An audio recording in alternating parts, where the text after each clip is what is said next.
When you're spinning in the dark or darker times, people can't really see your body as well, and your body sort of disappears in the darkness. What is helpful is if you have bright colors on your bottom of your leg, so that if you're doing stuff like when you're doing those kicks up with your legs, they'll be able to see your leg better, and they'll be able to see that you're tapping your leg if you have some lighter, brighter color down there, because the light reflects off of it more. Whereas if you're wearing black, I mean, of course the opposite side of it is if you're trying to slim your body like I am, I'll wear black in the places that I'm trying to slim, and it really helps. Like, the illusion is incredible. So you want to have bright colors where you can, and then you just want to make sure that you don't have anything that's too flowy.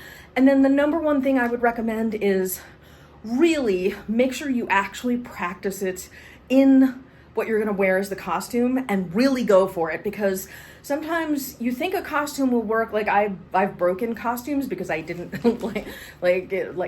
buttons popped, or I had a seam that I had that put in it that busted open, whatever.